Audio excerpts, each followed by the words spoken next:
Amateur Traveler is in its 20th year now, but can you imagine if I had people on the show who had never been to the destination, but had just read about it or seen a movie about it? That wouldn't make any sense at all, and you wouldn't listen. We all know how important it is to receive advice from people who know a destination to get the most authentic local experience. And a great option for experiencing this is Explore Worldwide and their authentic small group adventures, led by local tour leaders, perfect for solo travelers who want to meet like minded people with a desire for adventure. I'm often an independent traveler, but two of my last three trips were with small group tours because they organize everything and it's a lot easier. If you want to recreate the tour I did to Malta, they have a Malta and Gozo Discovery Tour. I'm intrigued by one of their tours called A Taste of Sicily. The company again is Explore Worldwide, and visit exploreworldwide.com to learn more. And thanks to Explore Worldwide for sponsoring this episode of Amateur Traveler. The nights are long, the days are short, and the weather is chilly to downright cold, depending on where you are. It's a good time to slip into a Quince iconic Mongolian cashmere sweaters, which start at only $50. You can treat yourself to everyday luxury at an affordable price with Quince. If you really want to dive into luxury, you can check out their leather handbags, washable silk shirts, and European linen sheet sets. Whatever you're looking for at Quince, all the prices are 50 to 80% less than similar brands, and they do that by partnering directly with top factories and cutting out the middleman. They only work with factories that use safe, ethical, and responsible manufacturing processes. And of course, they use premium fabrics and finishes for that luxury feel in every piece. But you've already heard me rave about my Quince travel pants.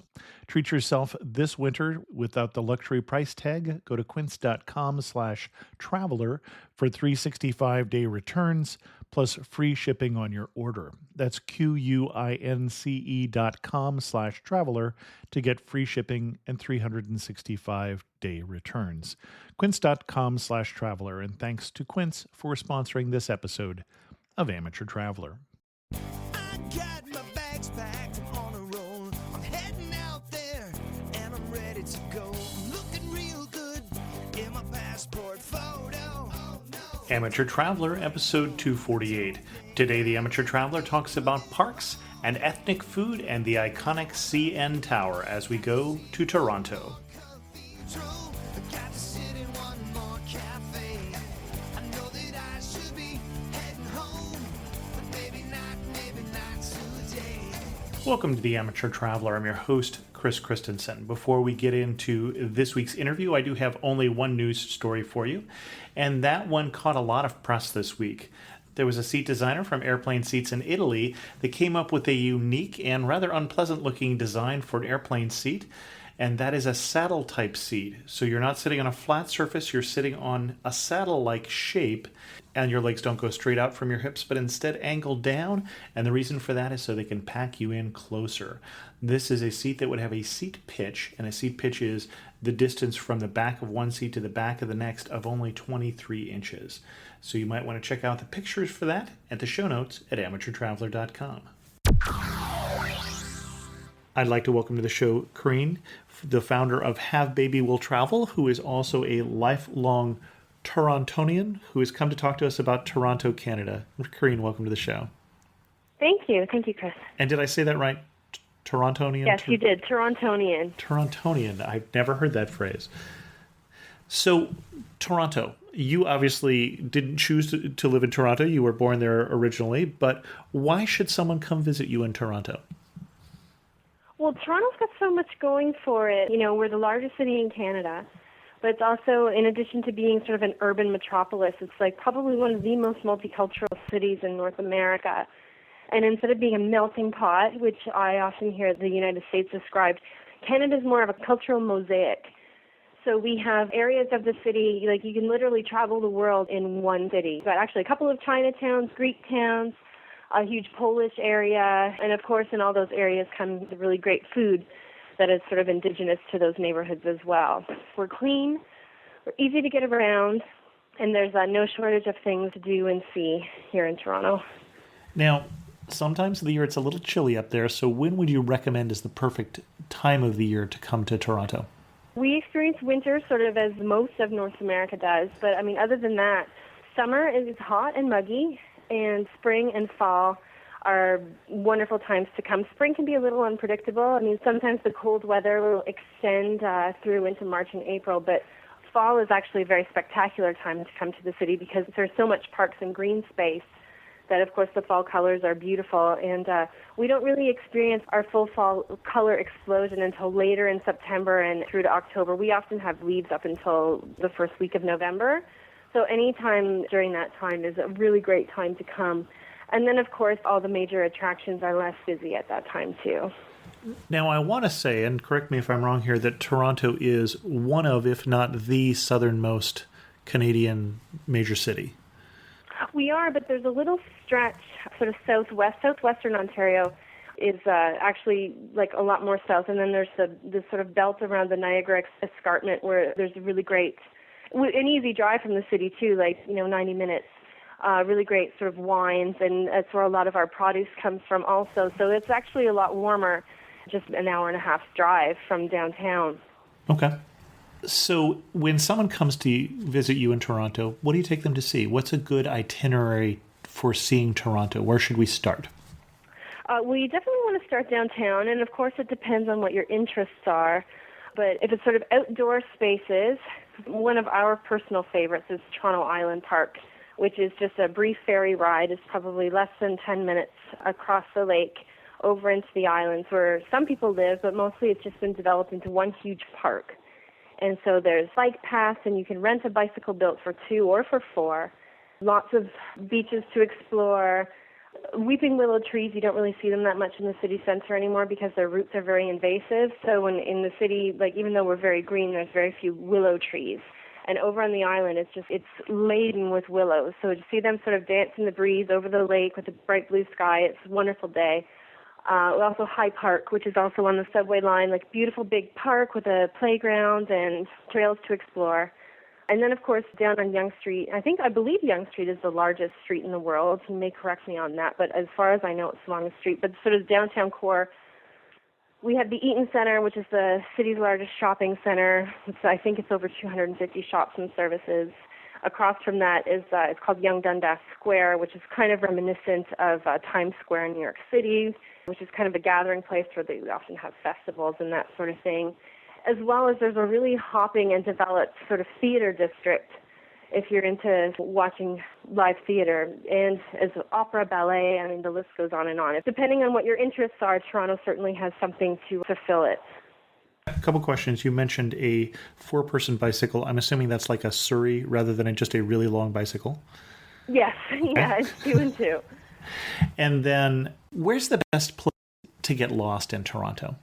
Best place to get lost? Yeah, just immerse yourself in the city.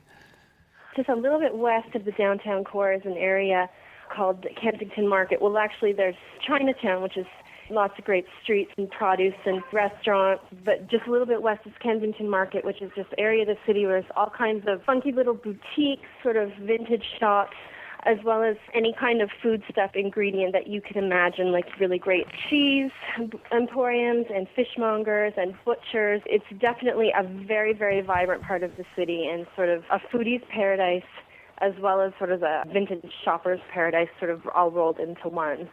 And you can just get lost, it's sort of right in the urban sort of downtown center of the city, and it's just really a wonderful space to lose a couple of hours wandering around. Okay. And you're in North America here, so you live in a city that I'm going to guess is fairly conducive to driving as well. What's the best drive in the Toronto area? Well, the city sort of sliced in half by the Don Valley Parkway, which is a highway that runs north-south alongside the Don River.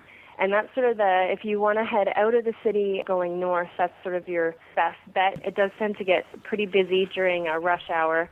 You're not going to go anywhere quickly. But the drive to Niagara Falls, which is heading west on the QEW, which is the Queen Elizabeth Way, it's a really nice drive. As you get sort of further west, closer to Niagara Falls, certain areas like St. Catharines is a smaller city as well, you'll just pass lots of farmers' fields and vineyards, and it's actually quite a nice drive to Niagara Falls. And then if you take sort of the longer way and you meander through Niagara on the Lake, Niagara on the Lake is a really, really wonderful small town with lots of wonderful little pubs and B&Bs where you could have lunch and stay the night. It's a really great little spot as well. What do the guidebooks recommend that you see in Toronto that you don't know why tourists waste their time doing that? And what are they missing that they could be doing instead, that the guidebooks and tourists never seem to get to? Well, I mean, guidebooks always recommend Art Gallery of Ontario and the Royal Ontario Museum. And I recommend them too because they are fantastic, but it's not as though those particular attractions define the entire city. And it's not as if you miss them, you've missed out on what's central to Toronto. Mm-hmm. I mean, the Art Gallery of Ontario, in addition to the collection of art, what's amazing about it is the architecture. It's architect Frank Gehry that just sort of redesigned a huge portion of it, and it actually is spectacular. Just the architecture of the building itself. Yeah, just outside of the art. Same with the Royal Ontario Museum. Its most recent edition, I believe that's the Michael Lee Chin Crystal, which is actually considered kind of a flop because if you look at the drawings of what it was originally supposed to look like, it was supposed to resemble the big pyramid of the Louvre. And what is actually there, I guess, didn't quite come to fruition.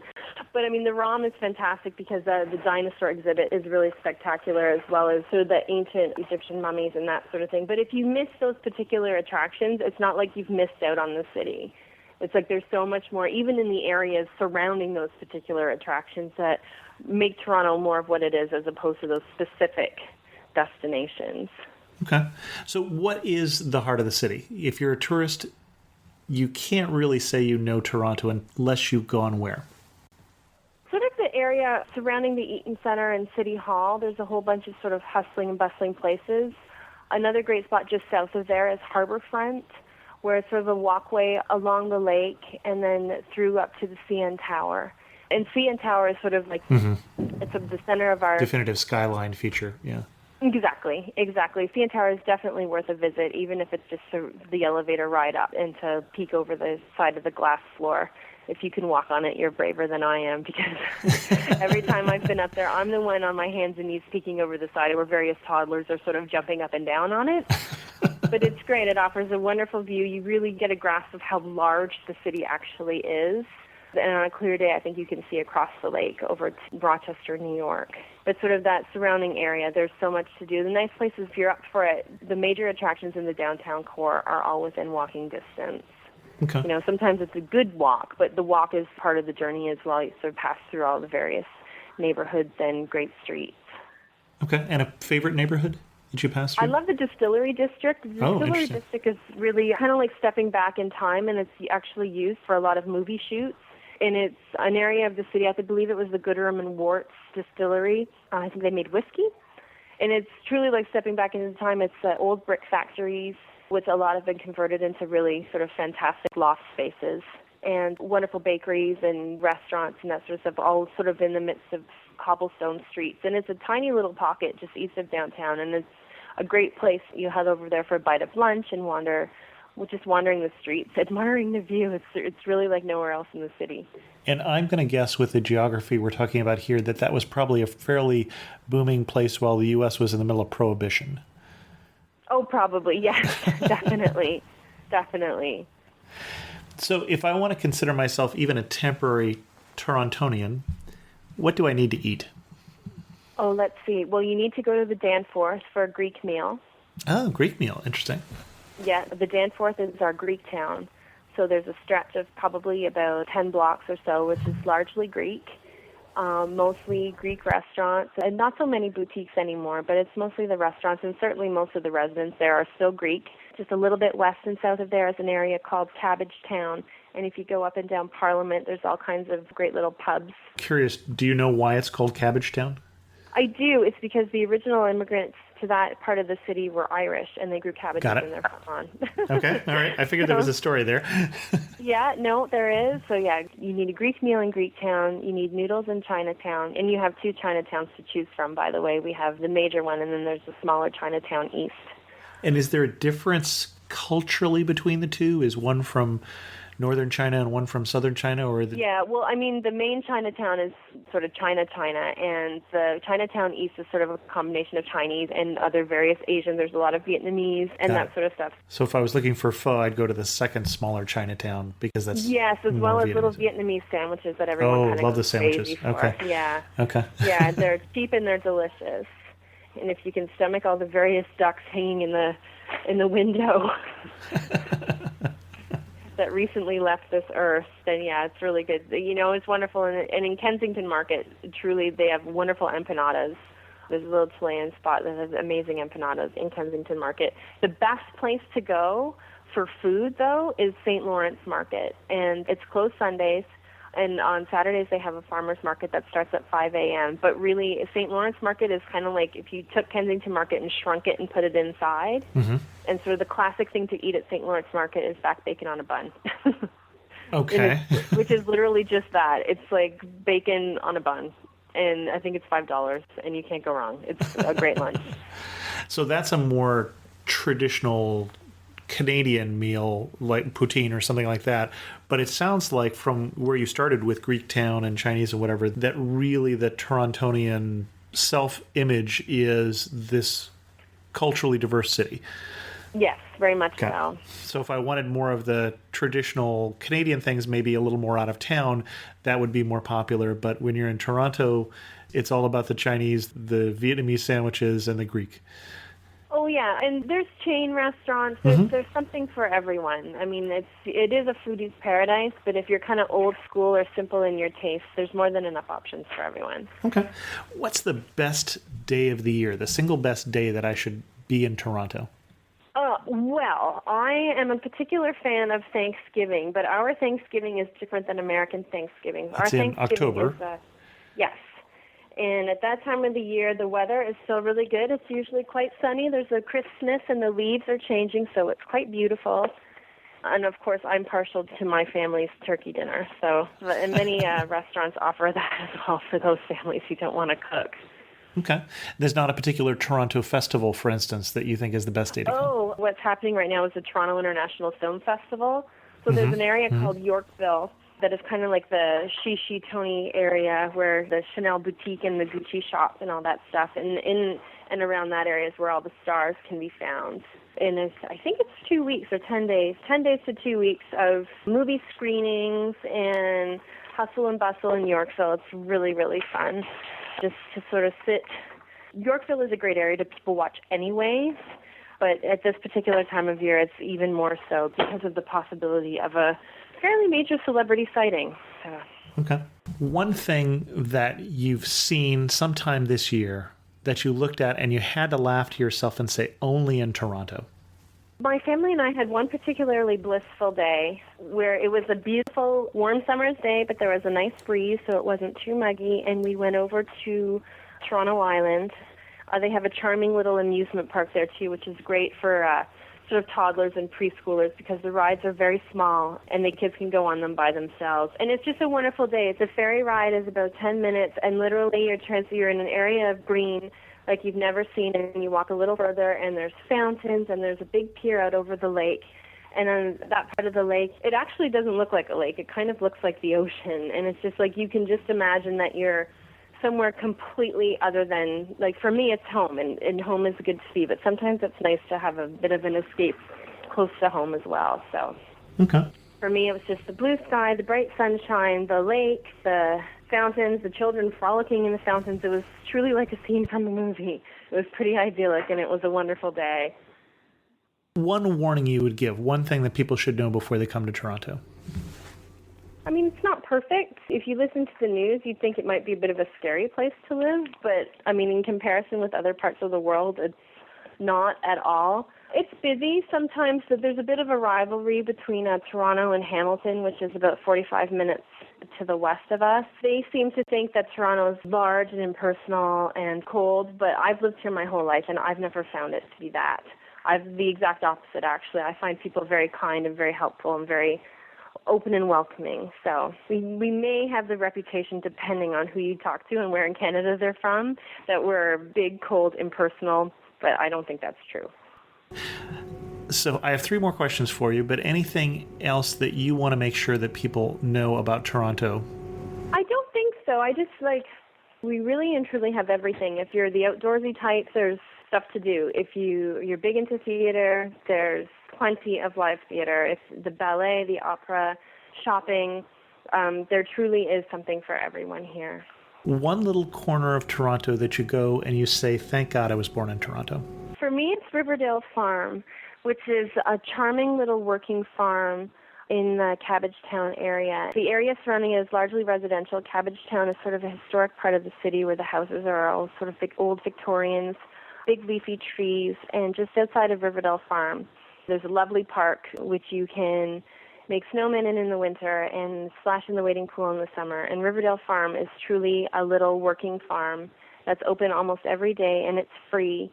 And it's a great place if you have an hour, you just want to go outside, look at the chickens, pet the goats, walk the trails. It's a wonderful little escape that's right in the middle of the city that's open every day, and it's free. Excellent. And finish this sentence for me. You really know you're in Toronto when what?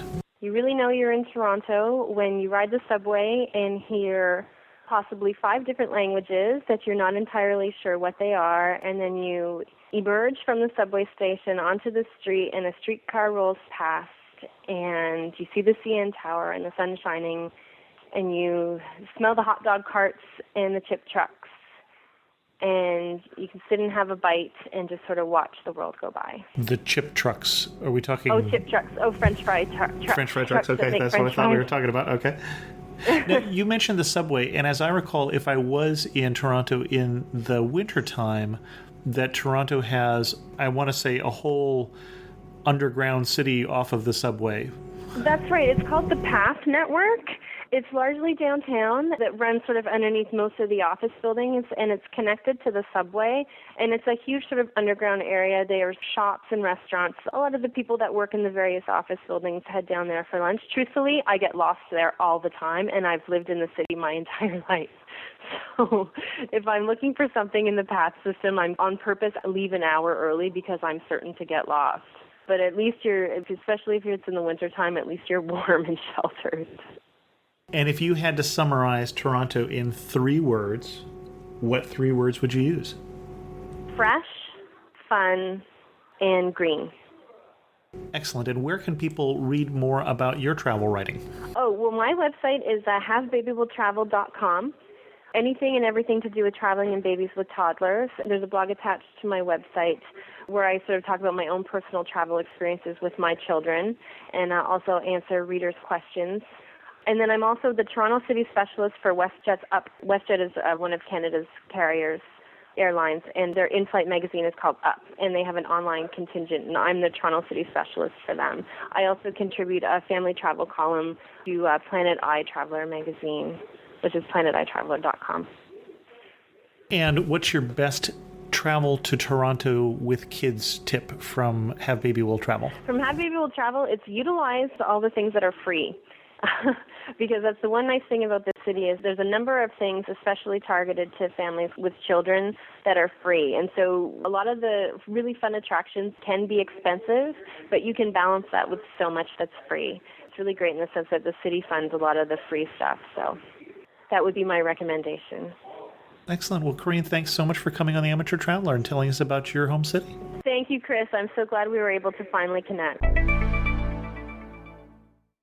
In news of the community, I did hear from Max, who wrote and said, I just listened to the Ohio show yesterday where you indicated you were accepting the TripAdvisor job and might have to discontinue the podcasts. I was pleased to hear your news on the Chile show that you expect to continue podcasting your travel shows. The Amateur Traveler is my favorite podcast. I enjoy hearing from mostly everyday folks who share their perceptions of the places and people they visit. Congratulations on the increased financial security with the new job. I hope we'll be hearing from you often. Well, Max, you are hearing from me and without missing a beat, so I'm hoping that will encourage those of you who enjoy the show, and I do thank all of you who wrote to congratulate me on the job. I also heard this week from Al, who said, I enjoyed the show on Northern Ohio, but felt your guest did not give Cleveland its due. Not surprising since he was from Milan and spent much of his time on that area. Some things he could have mentioned are, and then Al goes through a list of things that you should see if you're in the Cleveland area. I'll let you read that whole post in the comments on the Travel to Northern Ohio, episode 246, but some of the things that Al points out are the Museum of Art, the orchestra, the botanical gardens with a glass-enclosed recreation of a Costa Rican tropical rainforest, and lots of hiking and biking opportunities. So check out Al's comments on that show.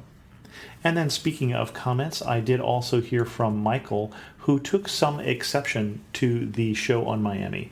While I have listened to so many of the Amateur Traveler podcasts in preparation for some extended traveling coming up, that I was really excited to see an episode of Miami. Living in Boca Raton, Miami is practically in our backyard, but I must say the episode had me wondering if I could trust the content of other episodes. There's no doubt your guest included all of the great things to see and do, but I do feel she left out a major observation. People in Miami speak Spanish, not English. It is so prevalent you simply cannot escape it. When asked, what do you need to know before visiting Miami, the answer should have been fluent Spanish. I nearly laughed out loud when your guest spoke the words Latin influence. It's not influence, it's the farthest you can be in the United States and still be in a foreign country. I don't mean to come across as a xenophobe, but the truth is you can't accurately describe what Miami is like unless you at least mention the language. There are huge portions of Miami where if you don't speak Spanish, you will have a tough time, including several of the places your guest mentioned. Now, I'd have to say that that has not been my experience in Miami, but then again, I did also grow up in a city that is about 50% Hispanic, so I might have a different frame of reference there. So I checked out what the stats are from the U.S. Census Bureau from the year 2000. And in the year 2000, about 60% of the residents of Miami did say they were foreign-born, and about 65% of them said they were Hispanic or Latin origin, and about 75% did say they speak a language other than English at home. So there is obviously a heavy immigrant population in Miami, and there is a lot of, we can guess, a lot of that is being Spanish that is spoken, at least of the foreign-born persons of Hispanic background, a lot of that is going to be Spanish. So I did want to point out Michael's comments. With that, we're going to bring this episode of The Amateur Traveler to a close. If you have any comments, feel free to send an email to host@amateurtraveler.com, or even better yet, leave a comment on this episode at amateurtraveler.com, whether pro or con. And don't forget to follow me on Twitter at Chris2X, or join the Facebook group, facebook.com/amateurtraveler. And as always, thanks so much for listening.